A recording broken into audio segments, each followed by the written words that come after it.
جی ناظرین السلام علیکم، اور بڑی خبر سامنے آ گئی ہے اور رات گئے ہم اسی لیے ویلاگ کر رہے ہیں، اور اس میں امپورٹنٹ بات یہ ہے کہ جناب عمران خان صاحب نے آپ سب لوگوں کے سامنے دعویٰ کیا تھا کہ وہ 9 نشستوں سے انتخابات لڑیں گے اور جو ہے دشمن کو شکست دیں گے، اور ہر نشست پر عمران خان کا بول بالا ہوگا۔ یہ انتہائی احمقانہ بات تھی اور یہ ممکن نہیں نظر آتا تھا، لیکن عمران خان صاحب ظاہر ہے وہ احمقانہ باتوں کے ماہر ہیں۔ انہوں نے کہا جی کہ میں 9 نشستوں پر انتخاب لڑوں گا، تو ان 9 نشستوں کے انتخابات کے حوالے سے ظاہر ہے ریٹرننگ آفیسرز نے جب اس پہ اپنے پیپرز جمع کرواتے ہیں تو انہوں نے عمران خان کے جب کاغذات نامزدگی دیکھے تو اس کے حوالے سے کیا کہا، اس کے حوالے سے ان کے اعتراضات کیا تھے، اور جو مخالف امیدوار ہیں انہوں نے کیا اعتراضات لگائے۔ یہ معاملات جو ہیں بہت اچانک ہوئے ہیں، اور عمران خان اور ان کی پارٹی کو بالکل بھی اندازہ نہیں تھا کہ یہ اس طرح کی بات بھی ہو جائے گی، کیونکہ یہ ایک لیگل پروسیڈنگ ہے۔ عمران خان صاحب کو لیگل پروسیڈنگ وغیرہ سے کچھ نہیں انہیں غرض کہ وہ لیگل پروسیڈنگ کیا ہوتی ہیں، وہ جب بول دیتے ہیں اور ایک پورا عالم ہے جو اس کے اوپر یقین کر لیتا ہے۔ دوسری عام خبر جو ہے وہ شہباز گل کی تو سختی آئی ہوئی ہے، اب شہزاد اکبر صاحب کی بھی سختی آ گئی، اور شہزاد اکبر صاحب وہی صاحب ہیں جو سارا دن بیٹھ کر سیاستدانوں پر کرپشن کے الزامات لگاتے تھے، کبھی یہ ثبوت دیتے تھے، اور ایسٹ ریکوری یونٹ کے وہ سربراہ بنے ہوئے تھے جو کہ کوئی آئینی عہدہ نہیں ہے، ہر میٹنگ میں موجود ہوتے تھے۔ اب پتہ چلا کہ انہوں نے خود بھی مال بڑا کمایا ہے۔ ملک ریاض کے ساتھ ان کی جو ویڈیو ہے لندن میں، وہ جو ایک کار کے حوالے سے، وہ بھی بڑی معروف ہے، اور جو کراچی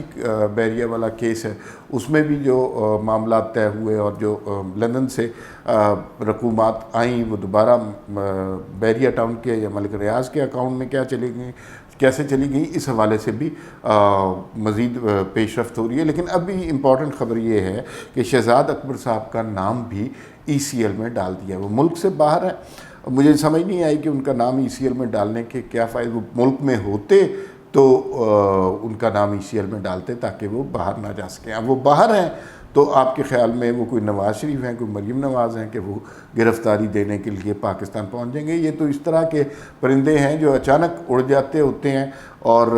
بس اپنا مال شال بنایا اور ٹی وی پہ کچھ کوریج لی، اس کے بیک گراؤنڈ میں سیاستدانوں کو گالیاں دیں، بیک گراؤنڈ میں مال بنایا اور غائب ہو گئے۔ تو یہ 2 خبریں ہیں، اس پہ بات کرنی ہے۔ لیکن بہت امپورٹنٹ خبر ہے کہ عمران خان ضمنی انتخابات نہیں لڑ سکیں گے، 9 حلقوں میں وہ ضمنی انتخابات نہیں لڑ سکیں گے، اس لیے کہ پہلی تو بات یہ ہے کہ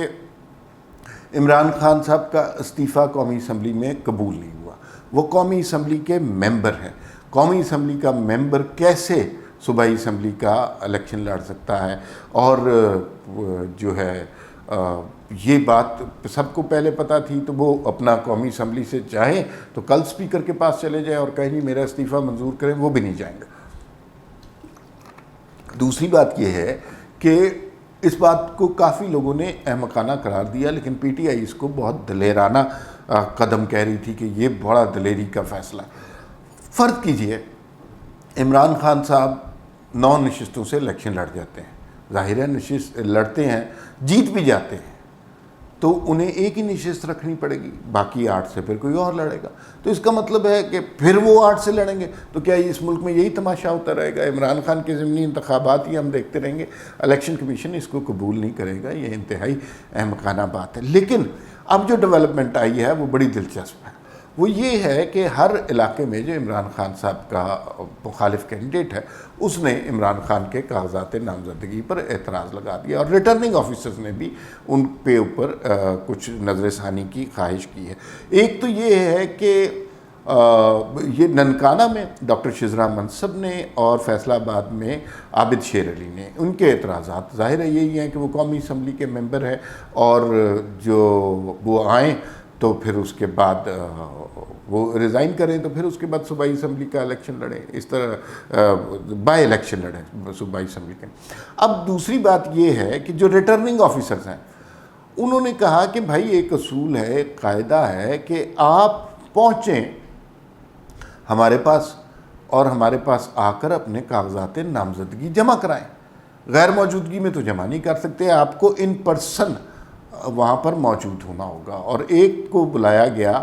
2 بجے اور ایک کو بلایا گیا, ایک جگہ بلایا گیا 2 بجے, اور کل ہی ایک جگہ انہیں کل جب آپ یہ سن رہے ہوں گے یعنی آج ہی ایک جگہ انہیں 2 بجے پہنچنا ہے, ایک جگہ 4 بجے پہنچنا ہے. تو عمران خان صاحب نہ پہنچ بھی فزیکلی بھی نہیں پہنچ سکتے, نہ وہ پہنچنا چاہیں گے, اس لیے کہ کاغذات نامزدگی جمع کراتے ہوئے لوگوں کا سامنا کرنا پڑتا ہے, عوام کا سامنا کرنا پڑتا ہے. عمران خان صاحب ابھی تک جتنی کیمپین کر رہے ہیں وہ یہ ہے کہ فریہ ادریس کو انٹرویو دے دیا, ارشد کو انٹرویو دے دیا,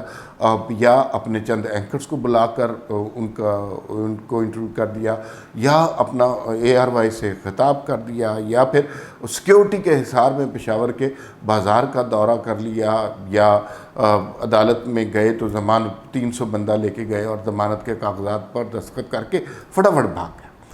تو یہ جو الیکشن ہے یہ ریئل الیکشن ہے, اور اس میں آپ کو لوگوں کے پاس جانا پڑتا ہے, اور اس کورٹ میں جا کر آپ نے وہاں پر اپنے کاغذات نامزدگی جمع کرانے ہوتے ہیں. تو یہ عمران خان صاحب کو سمجھ نہیں آ رہی. تو کل جب ریٹرننگ آفیسر کہے گا, یعنی آج جب ریٹرننگ آفیسر کہے گا کہ بھائی صاحب آپ موجود ہی نہیں تھے لہٰذا ہم نے آپ کے کاغذات نامزدگی منظور نہیں کیا, پھر PTI ایک بہت بڑا سٹنٹ کریٹ کرے گی اور کہے گی دیکھیے کس قدر بائسڈ ہے الیکشن کمیشن, اور یہ چیف الیکشن کمشنر چور ہے, اور یہ لفافے لیتا ہے, اور یہ سارا کچھ کرتا ہے اس لیے کہ ہمارے کاغذات نامزدگی نہیں جمع کر رہا. عمران خان کے کاغذات نامزدگی نہیں جمع کر, بھائی کیسے ہو سکتے ہیں؟ وہ ابھی قومی اسمبلی کے ممبر ہیں, دوسرا کاغذات نامزدگی داخل کرانے کے لیے انہیں خود وہاں پر موجود ہونا چاہیے. تو اس سے احمقانہ سچویشن PTI کی نہیں ہو سکتی. اور مزے کی بات ہے چونکہ عمران خان نے خود الیکشن لڑنے کا فیصلہ کیا تھا تو ابھی ان کے پاس کوئی کینڈیڈیٹ بھی نہیں ہوگا, اور انہوں نے سوچا بھی نہیں ہوگا. ظاہر ہے خان صاحب کی شخصیت کے سوا PTI میں کوئی اور ہے ہی نہیں. اگر عمران خان نکلتے کاغذات نامزدگی ریجیکٹ ہو جاتے ہیں تو دوسرا بندے کے لیے یہ تیار ہی نہیں ہوں گے, اور دوسرا بندہ عمران خان کے بعد PTI میں کوئی بھی نہیں ہے, تو وہ یقیناً ہار جائے گا. تو پھر یہ سارا الیکشن کمیشن پہ ڈال دیں گے جو کہ انتہائی احمقانہ فیل ہوگا. یہ مجھے پولیٹیکل سٹنٹ سے زیادہ الیکشن کمیشن کے خلاف اور چیف الیکشن کمشنر کے خلاف ایک بہت بڑی سازش لگ رہی ہے, جس کے خلاف یہ لوگ آئندہ آنے والے دنوں میں ایک بڑی کیمپین ڈیولپ کریں گے. اب آ جاتے ہیں شہباز گل کے بعد شہزاد اکبر صاحب کے حوالے سے. شہزاد اکبر صاحب کو کا نام وزارت داخلہ نے ECL میں ڈال دیا ہے, اور اب وہ پاکستان نہیں آ سکتے. مزہ تو تب آتا کہ جب وہ پاکستان میں موجود ہوتے اور اس وقت ان کا نام ECL میں ڈالا جاتا. بڑے مزے سے انہیں پہلے نکلنے دیا گیا, اور کچھ کوارٹر کی طرف سے پریشر بھی تھا, جو کہہ رہے ہیں کہ جو ذرائع بتا رہے ہیں کہ پریشر ادھر سے ہی تھا جہاں سے کراچی کی رکوم انہوں نے ان صاحب کو واپس دلوا دی. وہ صاحب ہیں کہ جن کے آگے سارا میڈیا سرنگوش رہتا ہے اور سارا سر جھکائے بیٹھے رہتے ہیں, تو وہ صاحب نے انٹروین کیا اور شہزاد اکبر باہر نکل گئے. لیکن اس سے کم از کم یہ تو ہوا کہ وہ جو پاک بازی کا جو پردہ شہزاد اکبر صاحب نے اپنے چہرے پہ جو نقاب ڈالا ہوا تھا وہ نقاب پاش پاش ہو گیا ہے, اور انہیں اب ان کو جس نظر سے پاکستان میں دیکھا جائے گا تو وہ ایک اور نظر ہوگی. لیکن المیہ یہ ہے کہ یہ لوگ جب اس ملک میں لوٹ مار کر رہے تھے, جب اس ملک میں تباہی مچا رہے تھے, جب اس ملک میں ٹی وی پر آ کر سیاستدانوں کے خلاف بہتان الزام اور گالم گلوچ کر رہے تھے, اس کے پیچھے بیک گراؤنڈ میں یہ کتنی لوٹ مار کر رہے تھے اور اس کے بارے میں کسی کو خبر نہ ہوئی. اور جب خبر ہوئی, جب ان کی خبر لینے کا وقت آیا, جب ان سے رسیدیں طلب کرنے کا وقت آیا, جو ہر ایک سے رسیدیں طلب کیا کرتے تھے, تو اس وقت انہیں ملک سے باہر نکل جانے دیا. تو ECL پہ ڈال دیا گیا ہے, اور اگر یہ سمجھ رہے ہیں کہ وہ شہزاد اکبر صاحب واپس آ جائیں گے اور اپنے کیسز کا سامنا کریں گے, تو اس سے بڑی احمقانہ بات نہیں ہے, اس لیے کہ شہزاد اکبر صاحب کبھی واپس نہیں آئیں گے. انہیں پاکستان سے کوئی دلچسپی نہیں تھی, انہیں عمران خان سے PTI سے بھی کوئی دلچسپی نہیں تھی. یہ لوگ صرف مال بنانے آتے ہیں, اور ہماری اپنی ایجنسیوں کی، ہماری اپنی پارٹیوں کی بہت بڑی غلطیاں ہیں. ایسے لوگوں کو ہم ایسے عہدوں پر لگا دیتے ہیں جو بنیادی طور پر سیکیورٹی رسک ہوتے ہیں، جو غیر ملکیوں کا ایجنڈا لے کر آتے ہیں، جن کا مقصد صرف یہاں پر جمہوریت کی توہین کرنا ہوتا ہے. لیکن وہ آپ کو یاد ہوگا کس قدر غرور کے ساتھ